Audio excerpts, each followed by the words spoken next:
पहले हम बात करेंगे आज भारत के उस हथियार की जिसकी चर्चा पूरी दुनिया में हो रही है, जिसके सामने पाकिस्तान की आर्मी, नेवी और एयरफोर्स पूरी तरीके से बेबस दिखाई दी।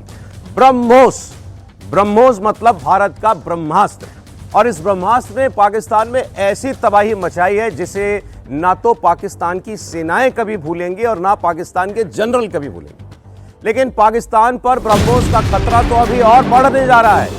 भारत अब BrahMos next generation missile develop कर रहा है। लखनऊ में ब्रह्मोस की प्रोडक्शन यूनिट का आज शुभारंभ हो चुका है और ये नई ब्रह्मोस मिसाइल हमारी तीनों सेनाओं की मारक क्षमता को 5 गुना तक बढ़ा देंगी। और इसने कितना कहर ढाया है पाकिस्तान में, ये तो हम आपको तस्वीरों में दिखाई रहे हैं। 11 एयरबेस पाकिस्तान के बिल्कुल बेबस दिखाई दिए। सिटिंग डक्स ब्रह्मोस मिसाइल को वहां के कोई रडार, कोई एयर डिफेंस सिस्टम बिल्कुल नहीं पकड़ पाया और ये सटीक अपने निशाने पर जाकर के इसने कहर ढाया। ब्रह्मोस बनाने की लखनऊ की यूनिट का आज उद्घाटन हुआ। आप देख रहे हैं योगी आदित्यनाथ की तस्वीर। उन्होंने ब्रह्मोस मिसाइल के साथ भी तस्वीरें खिंचवाई हैं और अब दुनिया में जल्द ही लखनऊ में बनी ब्रह्मोस मिसाइल का जलवा दिखाई देगा। इस कार्यक्रम में आज रक्षा मंत्री राजनाथ सिंह भी थे। उनसे पहले योगी आदित्यनाथ ने कहा, बड़े ही सटीक शब्दों में कहा कि ब्रह्मोस की ताकत जिसको ना पता चली हो अब भी, वो पाकिस्तानियों से पूछ ले कि ब्रह्मोस क्या है। और उसके बाद रक्षा मंत्री ने कहा कि ब्रह्मोस केवल एक हथियार नहीं है हमारे लिए, ब्रह्मोस अपने आप में एक संदेश है, एक मैसेज है ये दुश्मन और दुनिया को कि ब्रह्मोस भारत की सामरिक शक्ति बताता है, ये भारत की संकल्प शक्ति बताता है, ये बताता है भारत का इस वक्त सामर्थ्य और ताकत क्या है। भारत की ब्रह्मोस मिसाइल कितनी खतरनाक है, कितनी पावरफुल है, दुश्मनों पर कैसे कहर बनकर टूटी है। ये ब्रह्मोस की खासियत को बताते हुए मुख्यमंत्री योगी ने इस मिसाइल की तारीफ में क्या क्या कहा है, ये जरा सुनिए आप भी। ब्रह्मोस मिसाइल क्या होती है, अभी आपने ऑपरेशन सिंदूर के अंदर इस मिसाइल के पराक्रम की एक झलक देखी होगी, और नहीं देखी होगी तो कम से कम पाकिस्तान वालों से पूछ लेना चाहिए कि ब्रह्मोस मिसाइल की ताकत क्या है। आतंक और आतंकवादियों के आकाओं को भी मुख्यमंत्री योगी आदित्यनाथ ने आज बिल्कुल सीधी वार्निंग दे दी। मुख्यमंत्री योगी ने साफ कर दिया कि आतंकवाद का खात्मा हर हाल में किया जाएगा और फिर ये आतंकवादी चाहे बॉर्डर के पार हो या फिर बॉर्डर लाइन पर हो। प्रधानमंत्री जी ने घोषणा की है कि कोई भी आतंकी घटना अब युद्ध जैसा होगा। और याद करना, आतंकवाद को जब तक हम पूरी तरह कुचलेंगे नहीं तब तक समस्या का समाधान होगा भी नहीं। अब समय आ गया है जब इसको कुचलने के लिए हम सबको एक स्वर से प्रधानमंत्री मोदी जी के नेतृत्व में पूरे भारत को, पूरे उत्तर प्रदेश को मिलकर के इस अभियान के साथ जुटना होगा। आतंकवाद कुत्ते की पूंछ है जो कभी सीधी होने वाली नहीं, जो प्यार की भाषा मानने वाली नहीं है। उसको उसकी भाषा में जवाब देने के लिए तैयार होगा और इस दिशा में भारत ने ऑपरेशन सिंदूर के माध्यम से दुनिया को एक संदेश दे दिया है। तो आप देख रहे हैं कि किस तरह से ऑपरेशन सिंदूर पर लगातार बड़े बयान आ रहे हैं और एक बड़ी मैसेजिंग जो है वो की जा रही है। रक्षा मंत्री राजनाथ सिंह हो या फिर उत्तर प्रदेश के मुख्यमंत्री योगी आदित्यनाथ, ब्रह्मोस की काबिलियत बताई और ब्रह्मोस की काबिलियत जाननी हो तो फिर पाकिस्तान से पूछ ले। तो ब्रह्मोस दुश्मनों के लिए मैसेज है, राजनाथ सिंह ने सीधे सीधे बता दिया। योगी आदित्यनाथ बोले कि अगर ब्रह्मोस की ताकत और कुव्वत और काबिलियत जाननी है तो भाई पाकिस्तान से पूछो। साथ ही राजनाथ सिंह ने यह भी कहा कि अगर सीमा के अंदर हो या सरहद के उस पार हो, आतंकियों को बख्शा नहीं जाएगा। अगर आतंक करोगे तो घर में बार बार घुसकर मारेंगे। तो इंडिया ने अपना aggressive stand, not against a country but terrorism के खिलाफ दिखा दिया है, बता दिया है कि हमारे पास वो हथियार, वो ताकत, अगर हम मिलिट्री के लिहाज से देखें, वेपन के लिहाज से देखें तो वो भी मौजूद है और स्ट्रैटेजिकली हम लोग कहाँ खड़े हैं, अपने एक एक शब्द को किस तरह से हमने चुना, हमने अपने एक एक एक्ट को कैसे डिलीवर किया, वो भी हमने दुनिया के सामने रख दिया है। जरा सुनिए कि आज क्या संदेश दुश्मन को और दुनिया को दिया गया।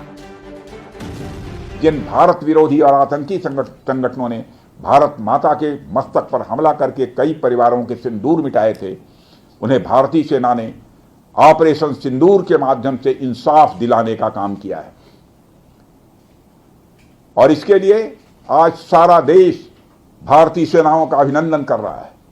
ऑपरेशन सिंदूर सिर्फ एक सैन्य कार्रवाई भर नहीं है, बल्कि भारत की राजनैतिक, सामाजिक और सामरिक इच्छा शक्ति का प्रतीक है। यह ऑपरेशन आतंकवाद के खिलाफ भारत की दृढ़ इच्छा शक्ति का और सैन्य शक्ति की क्षमता और संकल्प शक्ति का भी प्रदर्शन है। हमने दिखाया है, भारत आतंकवाद के खिलाफ जब भी कोई कार्रवाई करेगा तो आतंकवादियों और उनके आकाओं के लिए सरहद पार की जमीन भी सुरक्षित नहीं रहेगी।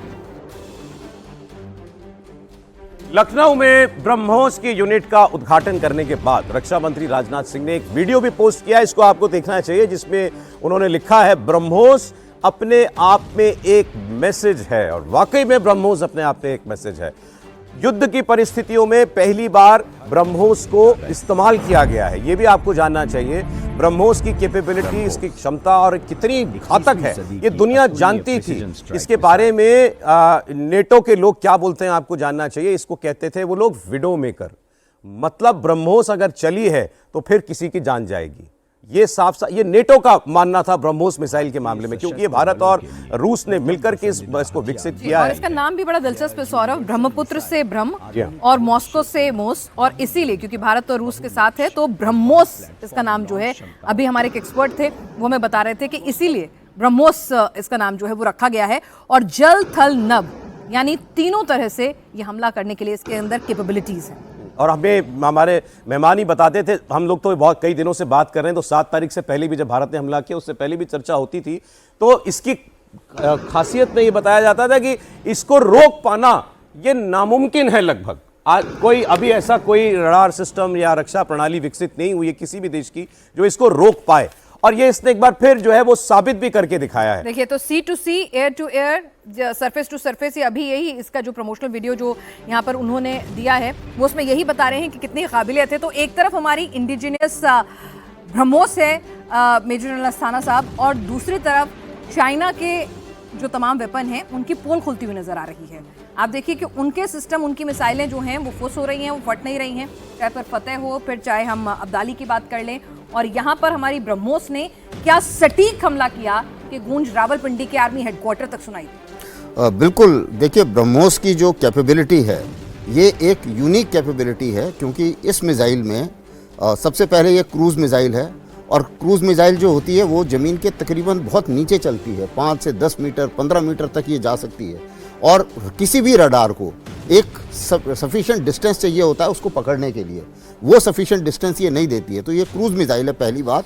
और क्रूज़ मिसाइल होते होते हमने टेक्नोलॉजी इसमें डाली कि ये सुपरसोनिक है, तो सुपरसोनिक और क्रूज़ होने के कारण इसको पकड़ पाना और इसकी झलक पाना बहुत मुश्किल है। ये सिर्फ आपको नज़र आएगी तकरीबन जब ये 10-12 किलोमीटर आपके पास होगी, उससे पहले ये नज़र नहीं आ सकती अगर आप शिप से भी देख रहे हैं तो उस टाइम में, और उतना रिएक्शन टाइम किसी के पास नहीं होता है, किसी भी सिस्टम के पास 8 to 9 सेकंड। हाँ, तो इसलिए जो है हमने इसका इस्तेमाल किया है मेरे ख्याल से। हाँ, तो इसलिए अच्छा, दूसरी चीज़ ये है कि आज की डेट में अब आप देखिए किसी भी हथियार की अहमियत तब सामने आती है जब वो बैटल टेस्ट हो जाता है। इस बार अब ये बैटल टेस्टेड मिसाइल है। वैसे ही कई सारे देश इस मिसाइल की कैपेबिलिटी को देखते हुए खरीदना चाह रहे थे, लेकिन अब अगर आप देखें तो ये एक बैटल टेस्टेड सिस्टम हो गया है। और उसी मुताबिक जो पाकिस्तान ने इस्तेमाल किया फतेह, वो जो है वो बड़े आराम से उसको हमारी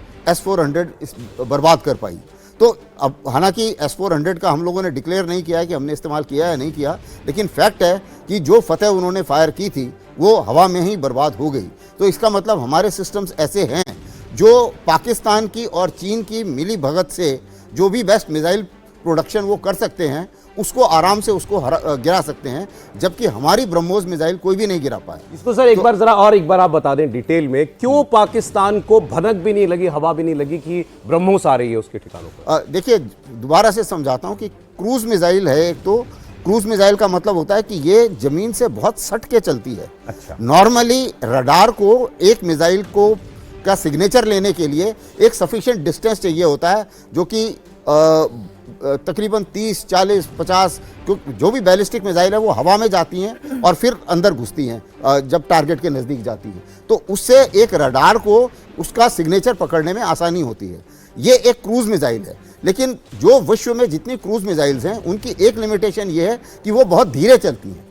अब यहाँ पर हमने इस टेक्नोलॉजी को इस तरीके से बढ़ा दिया कि एक उसको क्रूज मिसाइल है और उसको सुपरसोनिक स्पीड तक ले गए हैं। तो सुपरसोनिक क्रूज मिसाइल का अभी इस समय कोई तोड़ नज़र नहीं आ रहा है किसी के पास। इसीलिए सब कुछ, ऐसा नहीं है कि पाकिस्तान अलर्ट नहीं होगा या उनके एयर डिफेंस अलर्ट नहीं होंगे, क्योंकि जब उन्होंने एक बार मिसाइल मार दी, दूसरे दिन उन्होंने मिसाइल मारी थी, तो उसके बाद में उन्हें भी अंदाजा होगा कि कुछ ना कुछ बड़ा हथियार आएगा।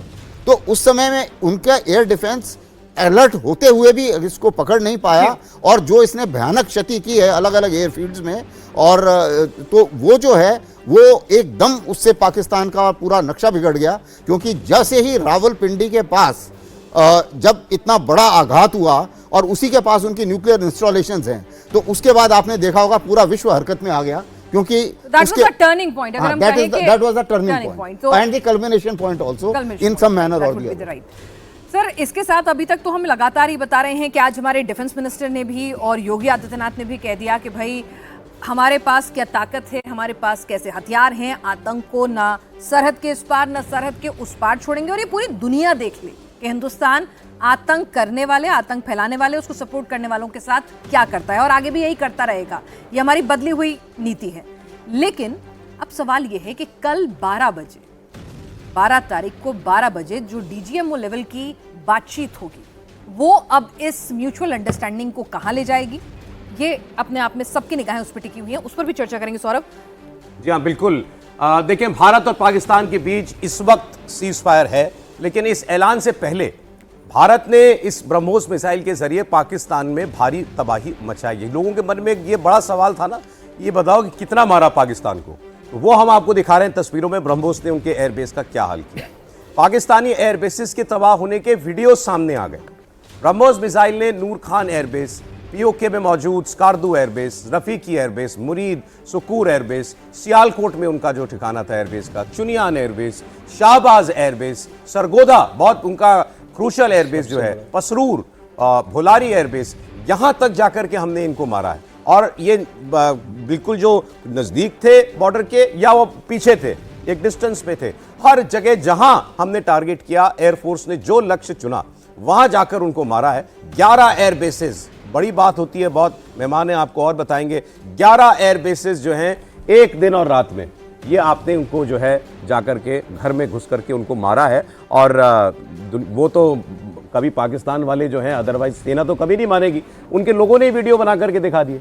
यानी फर्स्ट स्ट्राइक में इतना डैमेज था, अगर एक रात और मिल जाती, एक स्ट्राइक और हो जाती तो पाकिस्तान की क्या हालत होती थी, ये पाकिस्तान के हुक्मरानों को, उनके मिलिट्री एस्टैब्लिशमेंट को, सबको समझ में आ गया था।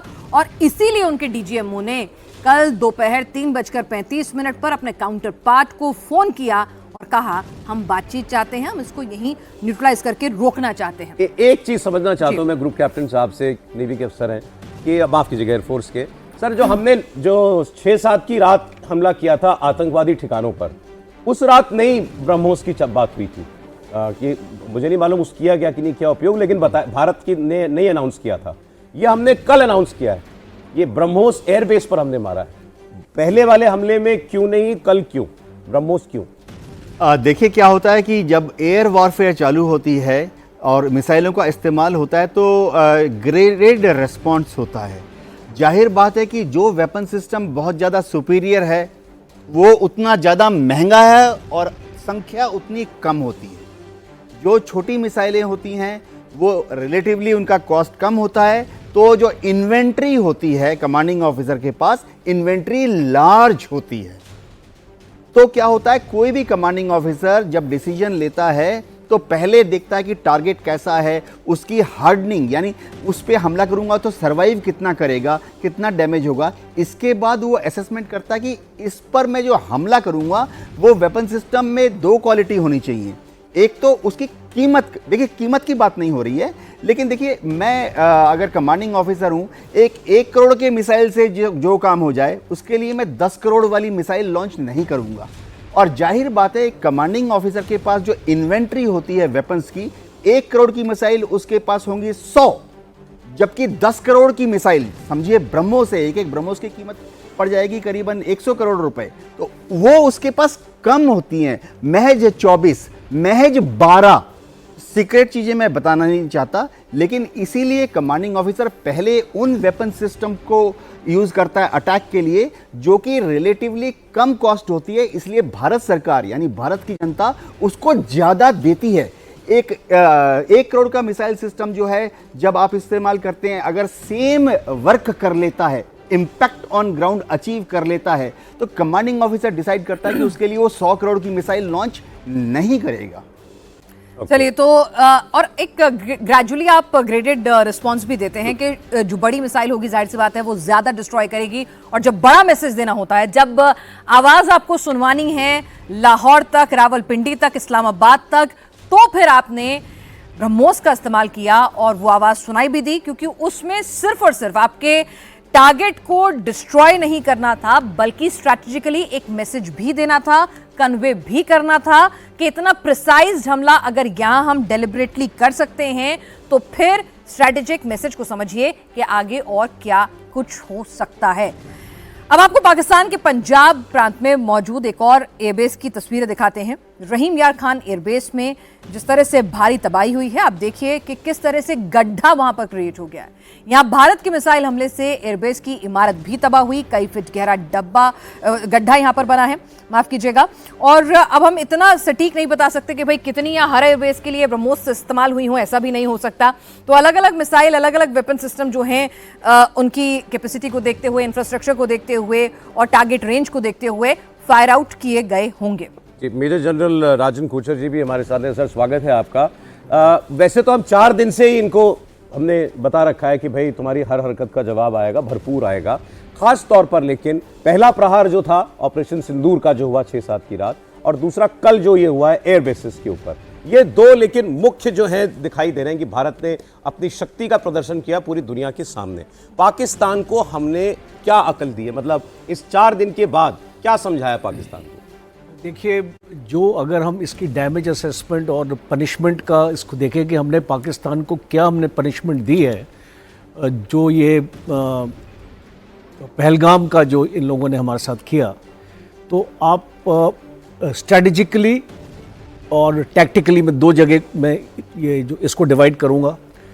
स्ट्रेटजिक, जो एक दुश्मन का, ये एक देश का जो स्ट्रेटजिक होता है, टारगेट्स होते हैं, वो उसके एयर बेसेस होते हैं, क्योंकि लड़ाई के शुरुआती फेज़ में अगर आप उनके एयर बेसेस को नष्ट कर देंगे तो उनकी एयर पावर को आपने रिड्यूस कर दिया है। और शुरुआत में आप देखते हैं कि एयरफोर्स ही ज़्यादा एक्टिव रहती है। तो हमने क्या किया, 11 एयर बेसेस को टारगेट हमने किया, और उसमें से जो अभी तक खबर आई है 6 एयर बेसेस बुरी तरीके से नष्ट हुए। इसका मतलब कि वहाँ से हवाई जहाज़ आपके उड़ नहीं सकते हैं, उतना ही उनको मुश्किल होगी। वहाँ पे एमुनिशन डंप्स होते हैं एयर बेसेस में, वहाँ पे सैटेलाइट सेंटर्स होते हैं, हमने उनको नष्ट कर दिया। तो एक इसको बहुत बड़ा इसको मैसेज है पाकिस्तान को कि हम आपके अंदर आके और आपके पूरे एयर डिफेंस के थ्रू हम आए हैं और हमने आपके स्ट्रेटेजिक टारगेट्स को खत्म किया है। बिल्कुल सर, और एस्केलेशन लेडर में अगर हमें आगे ऊपर बढ़ना है तो सबसे पहले हमने आप दुश्मन को जो उसका रिएक्शन और रिस्पांस टाइम होता है तो उसको भी हमने खत्म किया कि अगर आपको पैरालाइज किया, आपके रनवेज जो हैं फाइटर जैसे उड़ान भरने वाले उनको हमने खत्म किया है, तो कहीं ना कहीं आपकी ताकत कमजोर की है। आपके रडार सिस्टम्स को,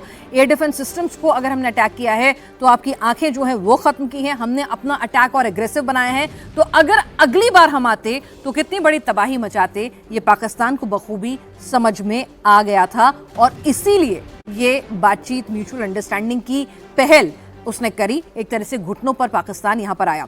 अलग अलग एयरबेस की तस्वीरें हम लगातार दिखा रहे हैं। कुल 11 एयरबेस जो हैं उनको टारगेट किया गया। इसके अलावा रेडार सिस्टम्स जो हैं उनको भी टारगेट किया गया है। तो लगातार वो तस्वीरें तो दिखा रहे हैं। मेजर जनरल दत्ता साहब, आपसे एक चीज समझना चाहेंगे कि यहां से अब हमने एक चीज और क्लियर कर दी है कि आतंक के खिलाफ हमारा ऑपरेशन जारी है। Very clear. और हमने कभी भी नहीं कहा था कि हम किसी मुल्क के खिलाफ लड़ाई नहीं लड़ रहे हैं। हमारी लड़ाई जो है, हमने एक बार भी पाकिस्तान का नाम नहीं लिया था। ऑपरेशन सिंदूर आतंक के खिलाफ था और आतंक के खिलाफ हमारी लड़ाई आगे भी जारी है। तो पाकिस्तान अभी हमले तो रोक दिए डर के, आतंक की रोकेगा? देखिए, ऐसा है कि मैं दोबारा आपको स्टेटमेंट पे ले जाता हूं जो प्रधानमंत्री साहब ने पहलगाम हमले के बाद दी थी कि हम उस पूरे इंफ्रास्ट्रक्चर के पीछे जाएंगे जो टेररिस्ट को कंट्रोल कर रहा है, उनको अबेट कर रहा है, उनको फाइनेंस कर रहा है और जो पूरा सूत्रधार है उसका। हमने कभी किसी मुल्क का नाम नहीं लिया था उस समय और ना हमने किसी और ऑर्गेनाइजेशन का नाम लिया था। तो हमने जो अपना मंसूबा था उन तंजीमों के ख़िलाफ़, चाहे LTT हो, जैसे मोहम्मद हो, जो और इनकी तंजीमें हैं, हिज़्बुल मुजाहिदीन हो, तो हमने वो टारगेट जो थे 9 टारगेट सेलेक्ट करे। उन टारगेट को बिल्कुल प्रिसाइज अटैक किया। उसके अंदर जितने उस समय मौजूद टेररिस्ट थे उनको मारा। उसकी पूरी वीडियो रिकॉर्डिंग हमने सारी मीडिया को, वर्ल्ड की मीडिया को दिखाई और उसके अंदर हमने बिल्कुल दर्शाया कि हमारा जो अटैक था बिल्कुल सटीक था और वो काउंटर टेररिस्ट ऑपरेशन था। हमने कभी नहीं बोला था हम पाकिस्तान के ऊपर हमला कर रहे हैं। लेकिन उसके एवज में, उसके रिएक्शन में पूरे पाकिस्तान ने क्या किया, सेवर रटलिंग, अब हम न्यूक्लियर चला देंगे जी, हम तो न्यूक्लियर पावर हैं। पाकिस्तान की फ़ौज ने अपनी फ़ौज मोबिलाइज़ कर दी। इसका क्या मतलब निकला कि पाकिस्तान की फ़ौज ही टेररिस्ट है। पाकिस्तान की फ़ौज ही एक्चुअल में टेररिज्म को अबेट करती है, ऑर्गेनाइज करती है और भारत के खिलाफ चलाती है। और यही इनका एक जो डॉक्ट्रिन रहा है ज़िया हक के टाइम से, ब्लीड इंडिया विद 1000 कट्स। ये बोलते रहे साहब नॉन स्टेट एक्टर है, हमें प्रूफ दीजिए, हमें डोजियर दीजिए। हम डोजियर दे के थक गए। अभी हम कोई डोजियर नहीं देने वाले। आप करेंगे हम आपको मारेंगे। हमको मालूम है कि आपका आसिफ मुनीर सरगना है, आपका DGISI सरगना है इस टेररिस्ट ऑर्गेनाइजेशन का। ये नो स्टेट एक्टर नहीं है, ये स्टेट एक्टर हैं। पूरी दुनिया को दिखाया। आपने जो जनाजे अटेंड किए इनके, जहाँ पे पूरे वर्दी में आपने वहाँ पे रीथ लेइंग भी करी, चीफ ऑफ आर्मी स्टाफ की तरफ से रीथ लेइंग हो रहा है। टेररिस्ट जो कि यूनाइटेड नेशन का लिस्टेड टेररिस्ट है। शर्म नहीं आती आपको? आप दुनिया को क्या दिखाना चाहते हैं? उसके बाद आप बोलते हैं साहब हमारी तो एयरफोर्स बड़ी तगड़ी है, भारतीय एयरफोर्स को डरा दिया, वो तो 300 किलोमीटर दूर से डर के चले गए। हमने रफाइल गिरा दिए, हमने Su-30 गिरा दिए। बकवास! आपकी औकात ही नहीं थी कि आप हमारे ऊपर कुछ कर पाते। हमने जो पहले दिन का हमला किया कि हमने स्टैंड ऑफ कर दिया, आपको वीडियो दिखाया, हमने एक एक टारगेट चुन के मारा। उसके बाद जब आप एक एस्केलेटरी लैडर में चढ़ते चले गए तो हमने आपको दोबारा बताया कि आपकी मिसाइल, आपकी ड्रोन हमें नहीं भेज सकती। और उसके बाद जब हमने इनकी एयरफील्ड को नकारा किया और सरगोदा एयरफील्ड में इनका जो न्यूक्लियर बंकर था, जहाँ इनके न्यूक्लियर सेट पड़े हैं, उसके गेट के ऊपर जाके गिरा एक हमारा मिसाइल। सर, इस बीच एक और बड़ी खबर आ रही है। जी, आर्मी चीफ की आपको बता दें, यहाँ पर सेना प्रमुख ने आर्मी कमांडर्स के साथ मीटिंग की। जनरल द्विवेदी ने आर्मी कमांडर्स को खुली छूट दी है, फ्री हैंड्स दिया है कि अगर पाकिस्तान की तरफ से कोई भी जो म्यूचुअल अंडरस्टैंडिंग बनी है उसका उल्लंघन किया जाता है तो पूरी ताकत और उसकी भाषा में पाकिस्तान को जवाब दिया जाएगा। तो आपको बता दें कि अगर पाक समझौता तोड़े तो मुंह तोड़ जवाब। ये इस तस्वीरें बहुत बड़ा मैसेज हैं, बहुत बड़ा मैसेज है। ये हमारे army chief general Upendra Dwivedi ने अपने आर्मी कमांडर्स के साथ मीटिंग की है और उनको कहा है हर हमले का, हर हरकत का जवाब दो, फ्री हैंड है आपको। मैंने नहीं देखा आर्मी कमांडर्स की ऐसे तस्वीर कभी इस तरीके से बातचीत की कभी इससे पहले आई हो। मैं इसके ऊपर एक 30 सेकंड लूँगा। ये जो अभी प्रधानमंत्री साहब ने बोला, मेरे सारे तीनों सर्विस चीफ को पूरी छूट है, जो मर्जी कार्रवाई प्लान करे, ऑपरेशन प्लान करे।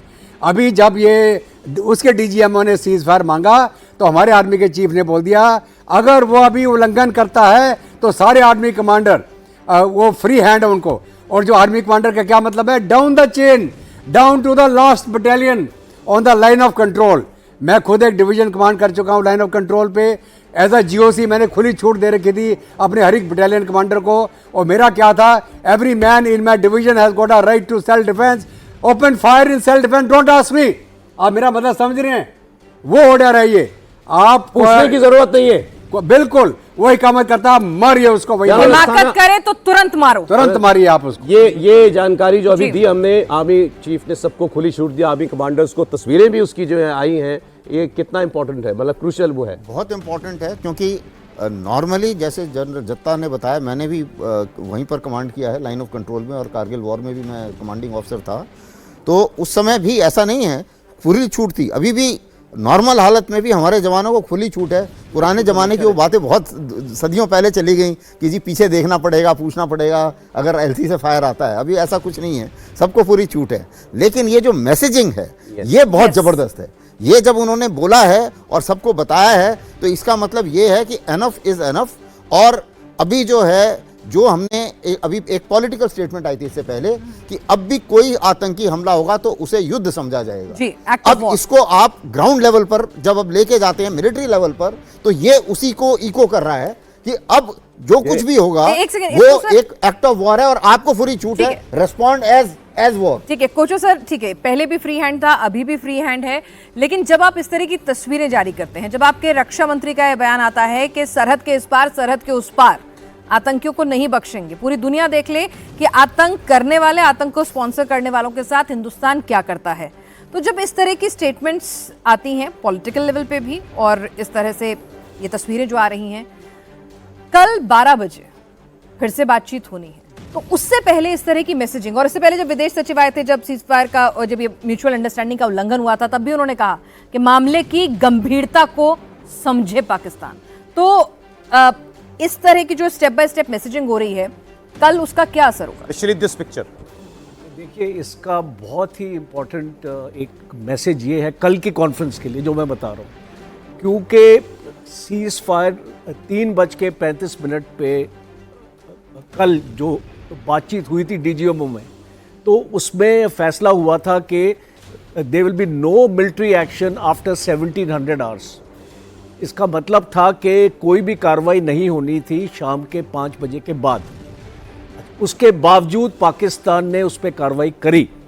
तो मुझे ऐसा लगता है कि ये जो मैसेज आज अभी गया है, दो चीज़ें हो सकती हैं। आज रात को हमको देखना पड़ेगा क्या भारत कोई एक्शन लेगा कल की मैसेजिंग के लिए, क्योंकि कल डीजीएमओ मिल रहे हैं, और अगर पाकिस्तान ने वायलेट किया है तो भारत ने पहले ही बता दिया था any violation will be treated as an act of war.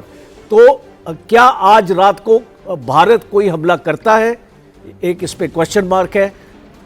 कर भी सकता है, नहीं भी कर सकता है। दूसरा, ये जो मैसेजिंग हो रही है ये कल की कॉन्फ्रेंस के लिए भी बहुत अहमियत रखती है। और क्यों रखती है? क्योंकि एक डायरेक्ट मैसेज डीजीएमओ जब आपस में बात करेंगे, उनको ये बताना बहुत ज़रूरी है कि हम खाली आपकी जो वायलेशन है उसको एक्सेप्ट नहीं करने वाले हैं, और अगर एक और ऐसी वायलेशन आती है तो वो एक युद्ध का संकेत हो। देखिए, ये बहुत महत्वपूर्ण है। ये जो तस्वीर इस वक्त आप देख रहे हैं, अभी तक जो मेजर एक्शन हुआ है हमारी वायुसेना ने किया है। हमारी वायुसेना ने आतंकी ठिकानों पर, और फिर पाकिस्तान की जब भी कोई हरकत हुई तो उसका जवाब दिया फिर उसके एयरबेस पर। लेकिन ये हवाई हमले थे, ये सेना है, ये एक एक आदमी जो वहां बैठा हुआ है, एक आर्मी कमांडर का मतलब 1 लाख फौज कमांड कर रहा है वो। और ये पिक्चर जारी की गई है पाकिस्तान को कि अब भारत की सेना खड़ी है बॉर्डर पे और मोबिलाइज्ड है।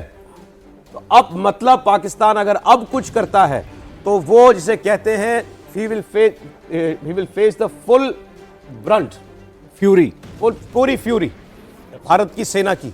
ये बता रहे हैं आर्मी कमांडर जो उनकी तस्वीर जारी कर रहे हैं। Right sir, Datta sir? बिल्कुल, देखिए ऐसा है कि जहाँ तक हमारा सवाल है, हमको बिल्कुल अभी ये ओपनली एक्सपोज हो गया है कि पाकिस्तान की फौज ही दहशतगर्दी में लिप्त है। हर एक पाकिस्तानी जवान जो हमारी लाइन ऑफ कंट्रोल में इंटरनेशनल बॉर्डर के पार है, वो टेररिस्ट है। वो कोई भी ऐसी कार्रवाई अगर करेगा जो हमारे किसी यहाँ पे जान माल का नुकसान पहुँचाए, तो हम उसको टेररिस्ट की तरह ट्रीट करेंगे, उसको तुरंत रिस्पॉन्ड करेंगे। हमें किसी के हुक्म की ज़रूरत नहीं है। और ये आप इसको लाइटली मत ले। मेरा एडवाइस है पाकिस्तान की फ़ौज को और ख़ास करके पाकिस्तान की आवाम को, अपनी ये जो दिमाग फिरी आपकी फ़ौज है इसको बैरक में भेज दीजिए। भारत आपके ऊपर हमला नहीं करेगा, हमारी कोई दुश्मनी नहीं है पाकिस्तान की आवाम के साथ, लेकिन आपकी फ़ौज आपका उल्लू बना रही है। 1947 से लेके आज तक वो ताकत में रहने के लिए उन्होंने हर एक हथकंडा आजमाया है। आप भूखों मरे कोई फ़र्क नहीं पड़ता, वो गुलछर्रे उड़ाएंगे। तो ये आपको सोचना है आपको कैसी फौज चाहिए, कैसी डेमोक्रेसी चाहिए। याद करें पाकिस्तान के एक अभी वो क्लिप अगर मिल जाए तो मैं कह रहा हूं जरा उसको निकाल के चलाइएगा आप। पाकिस्तान के टीवी पर उनके एक रिटायर्ड एयर वाइस मार्शल ने जाकर के ये बोला, भारत की 16 लाख फौज है, तुम्हारी 6 लाख फौज है, रिजर्व सब मिला करके उसकी 16 लाख की आर्मी है, कैसे लड़ोगे उससे?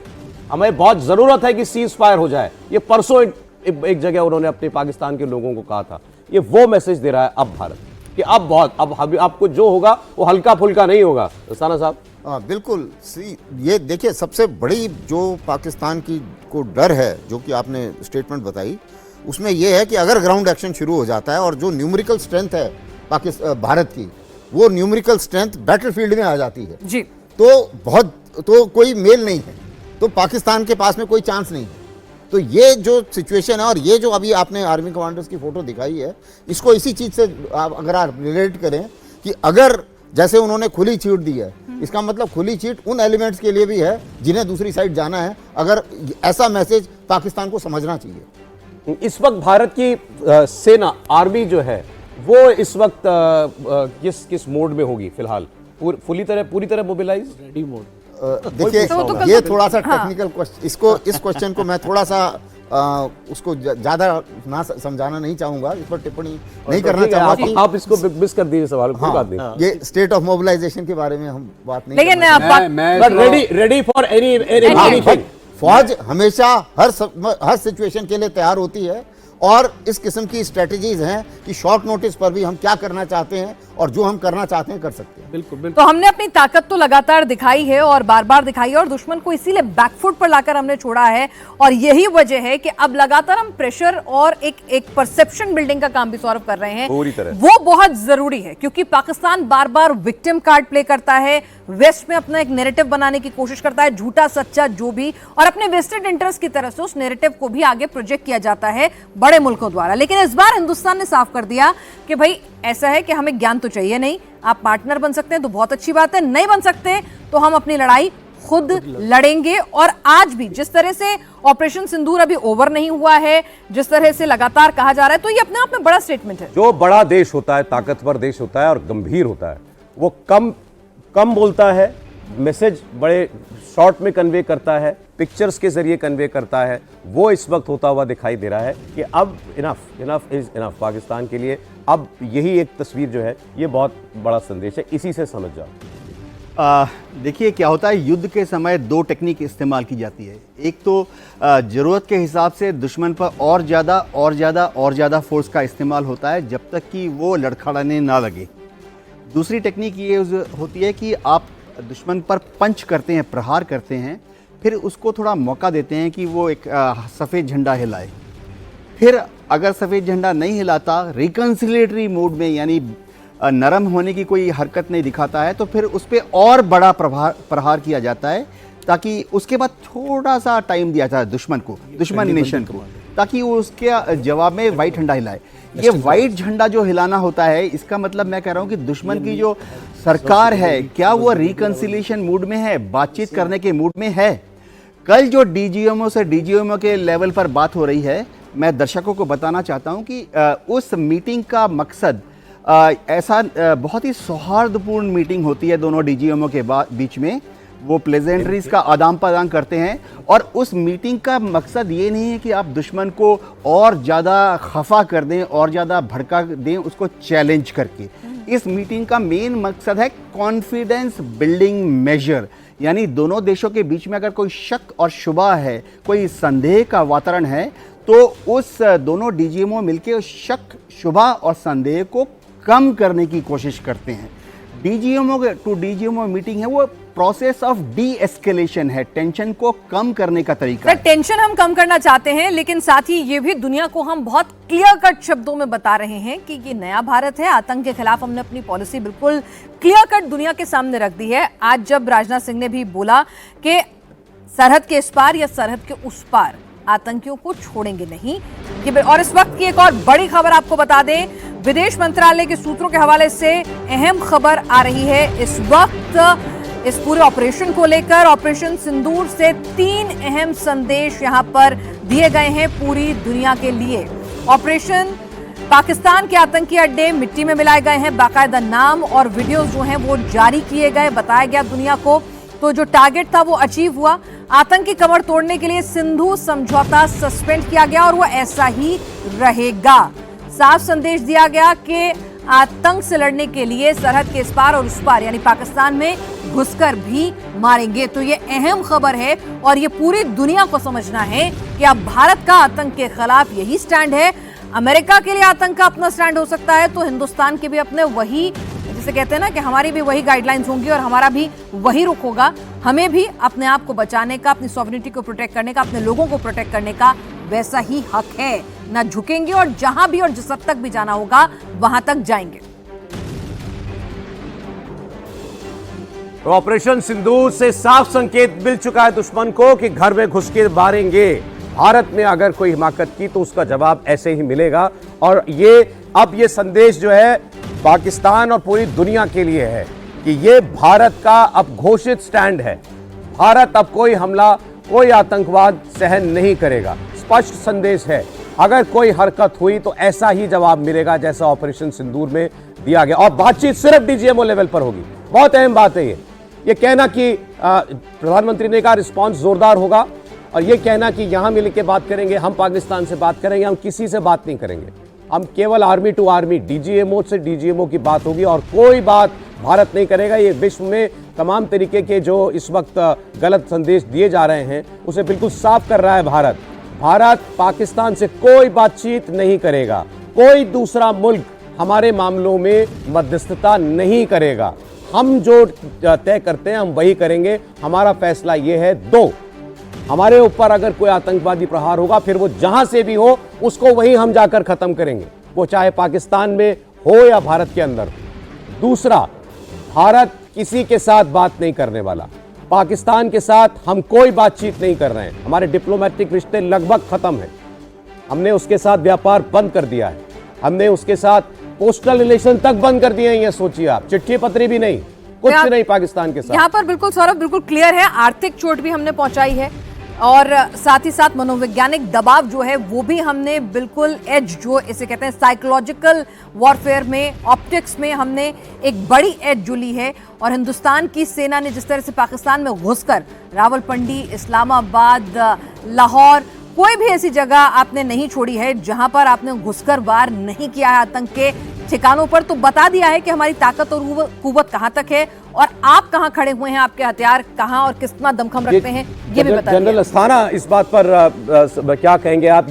ये हमने एम्फेसाइज किया है दुनिया के लिए कि हम किसी से और बात नहीं कर रहे, केवल डीजीएमओ से डीजीएमओ की बात होगी।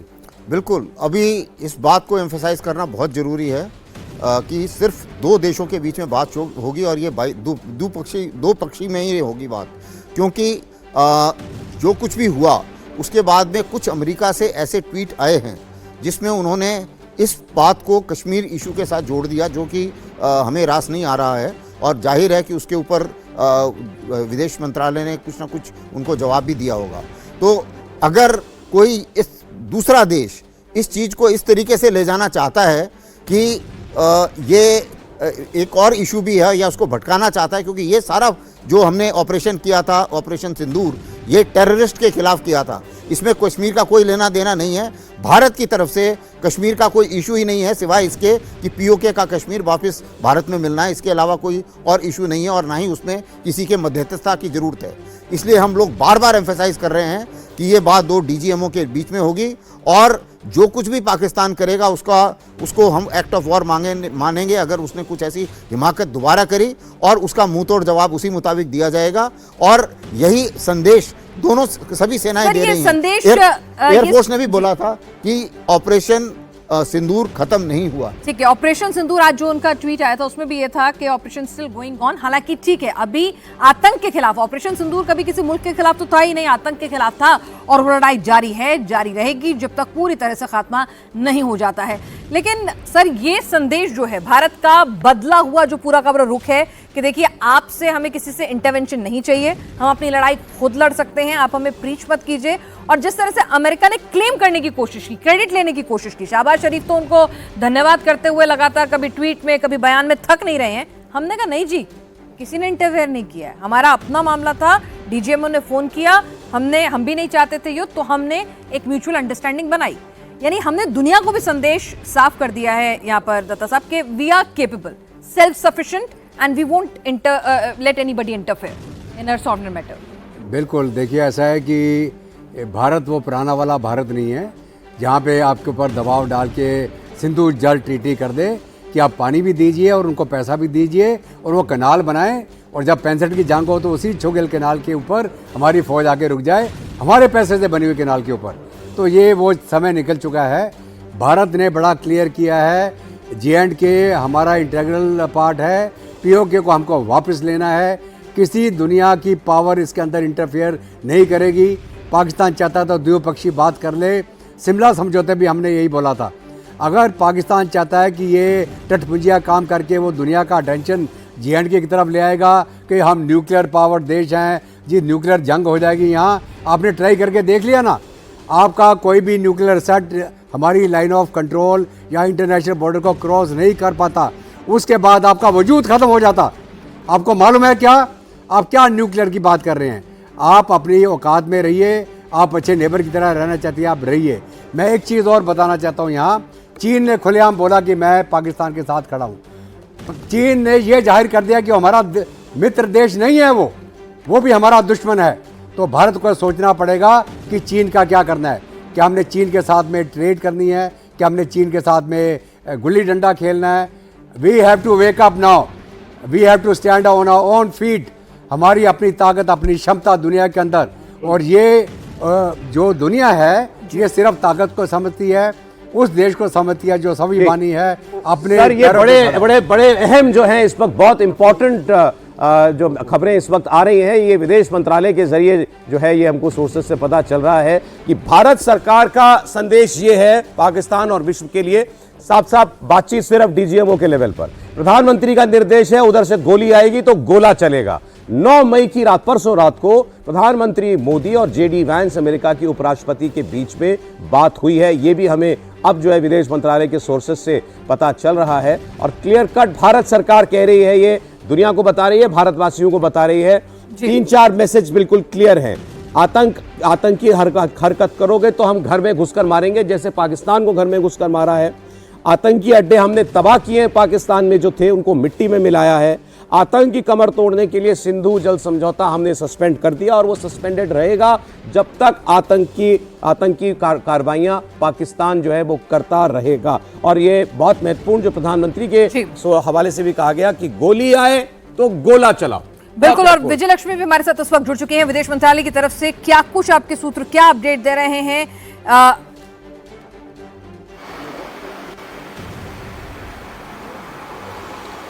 बिल्कुल पिनाज, देखिए ये जो सूत्र हैं ये साफ तौर पर बता रहे हैं कि किस तरीके से पूरा जो नैरेटिव है वो भारत ने एक तरीके से बिल्ड किया, और पहलगाम हमले के बाद 3 मोर्चों पर जो है एक तरीके से भारत की तरफ से जवाब दिया गया। और अब जो एक नया मैसेज भारत दुनिया को देना चाहता है कि यही नया नॉर्मल है भारत की तरफ से। ये नए नॉर्मल में भारत जो है अगर उसको कोई छेड़ेगा तो भारत उसे छोड़ेगा नहीं। और प्रधानमंत्री नरेंद्र मोदी ने बार बार ये मैसेज दिया कि अगर वहां से गोली आती है तो यहां से गोला जाना चाहिए। अगर आप देखें पूरे ऑपरेशन सिंदूर को, तो जो 3 ऑब्जेक्टिव्स थे जिसको अचीव करने में पूरी तरह से भारत कामयाब रहा, उसमें मिलिट्री ऑब्जेक्टिव्स थे, जिनमें 3 जो मेन टारगेट्स, जो एलिमेंट्स थे, जो टेरर के हब थे पाकिस्तान में, जिनको प्रधानमंत्री ने कहा था कि मिट्टी में भारत द्वारा मिला दिया जाएगा। मैं आपको 1 सेकंड बस रोक रही हूँ, दर्शकों को एक और अपडेट दे दें। ऑपरेशन सिंदूर पर सेना की तरफ से एक बड़ी प्रेस कॉन्फ्रेंस होनी है।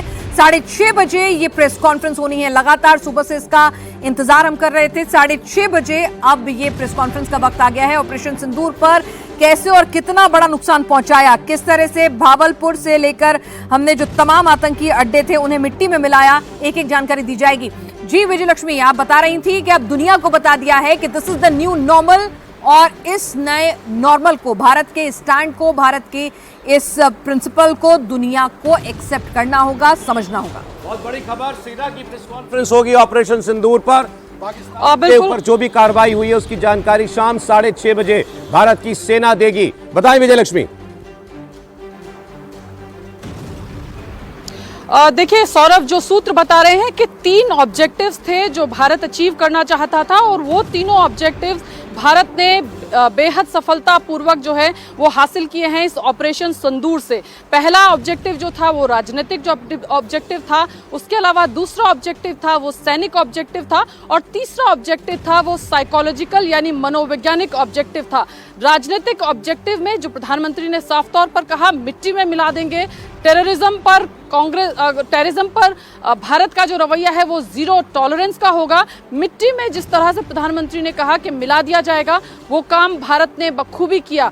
टेररिस्ट कैंप जो थे, टेरर के जो हब थे, बहावलपुर, मुरिद के और मुजफ्फराबाद, ये 3 जगहें थी जहां पर आइडेंटिफाई किए गए, जहां पर टेरर के हब चल रहे थे, जो आतंकी ऑर्गेनाइजेशन है उनके ट्रेनिंग कैंप चल रहे थे।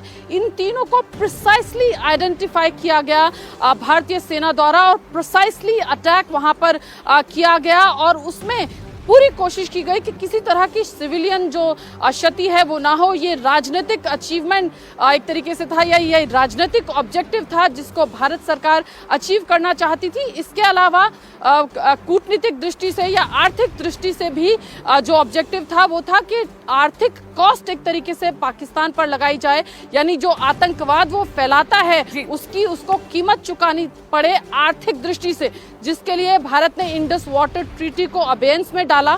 और अब भारत का साफ तौर पर कहना है कि blood and water can't flow together, यानी खून और पानी दोनों साथ साथ नहीं बह सकता है। इसलिए जब तक पाकिस्तान की तरफ से टेररिज्म रहेगा तब तक ये ट्रीटी बहाल नहीं की जाएगी, ये ट्रीटी अबेयंस में रहेगी। इसके अलावा मनोवैज्ञानिक जो ऑब्जेक्टिव भारत एक और बड़ी खबर है वो हम बता दें। इस वक्त एक और जानकारी आ रही है, आपको बता दें 9 मई की रात प्रधानमंत्री मोदी और अमेरिका के उपराष्ट्रपति जेडी वैंस की बात हुई है। 9 मई मतलब परसों की रात प्रधानमंत्री मोदी और वैंस की बात हुई, और वैंस से कहा गया स्पष्ट तौर पर इसके हम 9 मई की रात भारत ने पाकिस्तान को करारा जवाब दिया। जेडी वैंस उपराष्ट्रपति हैं और प्रधानमंत्री ने वैंस से कहा कि पाकिस्तान अगर कुछ करेगा तो बहुत बड़ा जवाब मिलेगा। साफ उपराष्ट्रपति यूएस से जो कहे उनको बता दिया गया। जी, और हमारे पॉलिटिकल एडिटर देवेंद्र इस वक्त जुड़ चुके हैं। देवेंद्र, क्या कुछ डिटेल्स आपके पास इस बातचीत को लेकर? और 9 मई को भारत के प्रधानमंत्री और अमेरिकी उपराष्ट्रपति की बातचीत की बात करें तो अमेरिकी उपराष्ट्रपति की पाकिस्तान से बातचीत हुई थी, और उसमें पाकिस्तान ने जो अपनी नेशनल कमांड अथॉरिटी की बैठक बुलाई थी। नेशनल कमांड अथॉरिटी पाकिस्तान में वो होता है जिसमें मिलिट्री और सिविल सर्विसेज के लोग होते हैं, जो कि वहाँ पे फौज से संबंधित सभी बड़े फैसले लेते हैं, इंक्लूडिंग न्यूक्लियर पावर से रिलेटेड और कोई फैसला करना है, न्यूक्लियर एटम बम से रिलेटेड कोई भी फैसला लेना हो तो उसके लिए वही अथॉरिटी होती है। उस इन्फॉर्मेशन के बाद जाहिर तौर पे पाकिस्तान एक दबाव क्रिएट करना चाहता था अमेरिका को, उसने ये मैसेज दिया। उसके बाद जेडी वैंस ने 9 मई की रात भारत के प्रधानमंत्री नरेंद्र मोदी से बातचीत की, उसमें उन्होंने ये कहा कि उन्हें ये एप्रीहेंशन है, आशंका है कि एस्केलेशन और ज़्यादा बढ़ता हुआ नज़र आ रहा है, ये और ज़्यादा बढ़ेगा। और सोर्सेज के द्वारा जो हमें जानकारी मिली उसके हिसाब से जेडी वैंस ने जब इस बात को कहा तो पीएम ने उसमें कुछ भी नहीं बोला, अपनी तरफ से कुछ भी और सवाल नहीं पूछा। उसके बाद प्रधानमंत्री नरेंद्र मोदी ने अपनी तरफ से सिर्फ ये कहा था कि पाकिस्तान जो कुछ भी करेगा भारत उसका उससे बड़ा और करारा जवाब देगा। मतलब ये संदेश साफ था कि अगर पाकिस्तान किसी एक्सट्रीम स्टेप पे गया तो भारत को उसकी चिंता नहीं, उसका डर नहीं, बल्कि भारत उसको और ज़्यादा एस्केलेट करेगा। उसके बाद जेडी वैंस को ये समझ में आ गया था कि अब ये दबाव काम करने वाला नहीं।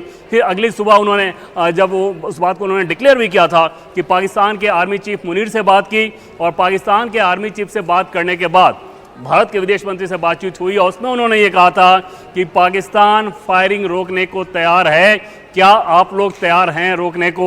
भारत का सीधा सधा हुआ जवाब था कि हमारी पोजीशन वही है जो कि 7 मई को थी, उस पोजीशन में कोई बदलाव नहीं हुआ है। मतलब ये कि 7 मई को हमने ये बताया था कि हम पाकिस्तान के खिलाफ नहीं, वहाँ के मिलिट्री के खिलाफ नहीं, वहाँ के सिविलियन के खिलाफ नहीं, हम आतंकवाद के खिलाफ है, उसके खिलाफ हमारी लड़ाई थी, वो लड़ाई है, हम उसी पोजीशन में हैं। हम जो जवाब दे रहे हैं वो जवाब सिर्फ इस लिहाज से दे रहे हैं क्योंकि पाकिस्तान की तरफ से जो कुछ किया जा रहा है उसका हम जवाब दे रहे हैं। तो दूसरी चीज़ जो कि महत्वपूर्ण चीज़ है, जो कि प्रधानमंत्री नरेंद्र मोदी ने जो कहा कि न सिर्फ सीज फायर को लेके बल्कि इन जनरल भी कि अगर कोई भी आतंकी कार्रवाई हो तो वो एक तो देश के खिलाफ सीधे युद्ध होगा और आपकी जो जवाबी कार्रवाई पाकिस्तान के संदर्भ में होनी चाहिए वो बिगर, हार्डर और डीपर, ये इन 3 शब्दों का पीएम ने इस्तेमाल किया था। जो डिफेंस की जो कोर बैठक उनकी हुई थी उसमें ये 3 टर्म उन्होंने दिए थे कि वो डीपर होना चाहिए, बिगर होना चाहिए और हार्डर होना चाहिए।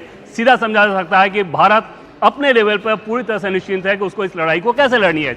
एक चीज़ और साफ कर दी गई थी कि भारत और पाकिस्तान के बीच जो बातचीत होगी वो सिर्फ डीजीएमओ लेवल पे होगी। इसके अलावा बातचीत का कोई भी और चैनल किसी भी और इश्यू पे, किसी भी और निगोशिएशन के तहत तब तक नहीं होना है जब तक पाकिस्तान आतंकवाद को लेके इस तरह से स्प्रेड करते रहेगा।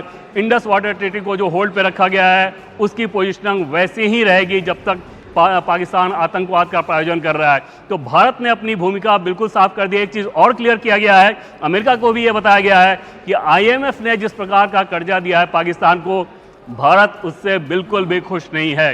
तो भारत की पोजीशनिंग में कोई डाउट नहीं। एक चीज़ और जो कि डोनाल्ड ट्रंप ने आज कही है कि कश्मीर का भी हल निकालने की वो मदद करेंगे।